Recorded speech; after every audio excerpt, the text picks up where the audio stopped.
From rock to rap, punk to pomp, that lot all share one common influence.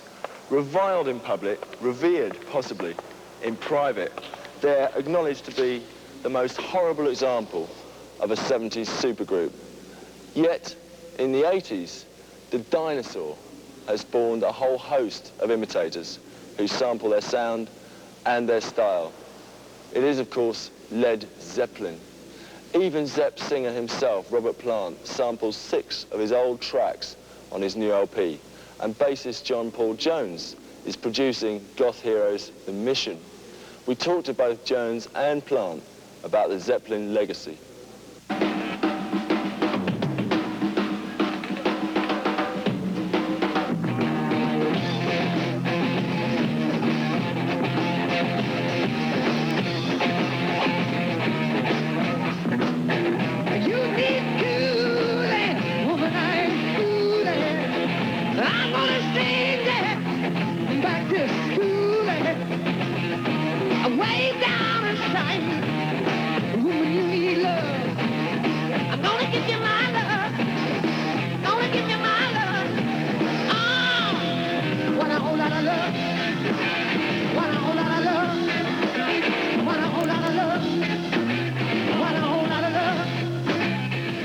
All around, either by samples or by absolute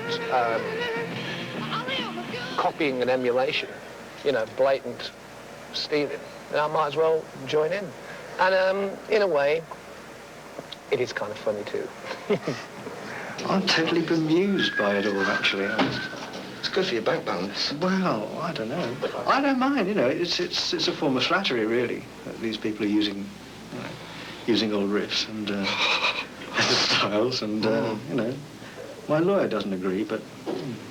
I mean, I saw that thing in Rolling Stone, the Led Zeppelin supplement, you know, about, and really you're probably quoting from it now, where Ian Astbury and a few of the other guys were all asked what they thought and stuff. And it was quite interesting to see that Ian said, well, you know, we did like Led Zeppelin a lot, and we do our own stuff, but we do lean on Zepp, and thank God they're not on the road right now. And basically, that's all this conversation's all about. Well, to me, they were one of the best bands ever, if not the best band. For what reasons? Well, they were a band. You could hear it on the records. You could see it in old clips of film. They were 4 integral members of that band. They enjoyed playing with each other. John Paul Jones.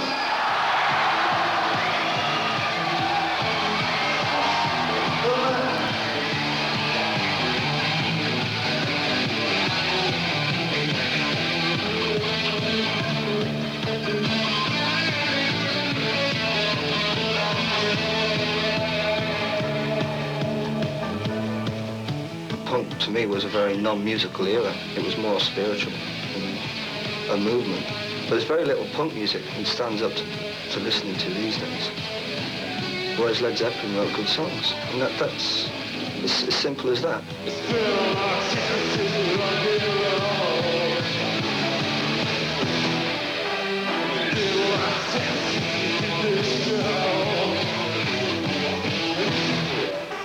And I think a lot of that kind of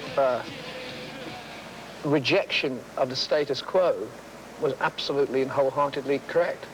And I think there was a lot of old windbags around at the time who were playing to thousands and thousands of people, totally out of touch with the street corner and the kind of social, whatever it is, you know, the implications of changing society and all that sort of thing. And I think that probably, and I have to say it, that Page and I were probably the least, as a duo that we were, songwriting and kind of socially, I think we're probably the least affected by that syndrome. Shooting the breeze, they got Leo T, laying down the line, they got King and Lee, on the 3-flex band, they got DJ tracking it, taking time when you see it ready.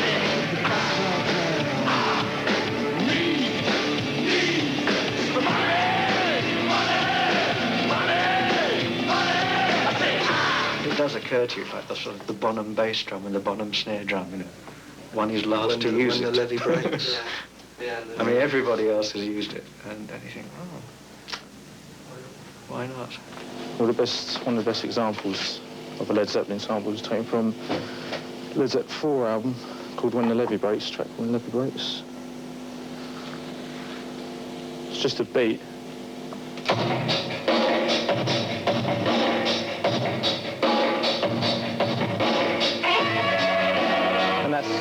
And the Beastie Boys have used that, just the beat, and looped it like this. Using a drum machine as well. So. And that sample just loops. There's a few scratches now.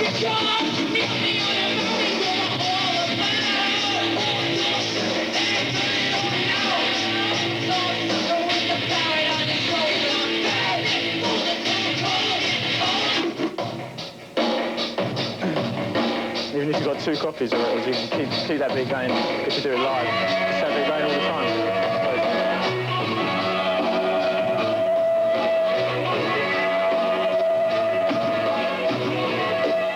As a music lover, I think the Beastie Boys made a lot of sense. Crazy as it might sound. I thought it was kind of fun. And I thought that you couldn't take it seriously. And I like some of the house and rap music. There goes another fan, you know. But I thought it was fun. But I thought it was so blatant and it was performed by such kind of an oddball combination of talent or anti-talent, that's what made it quirky and good, you know? I don't actually listen to a lot of music that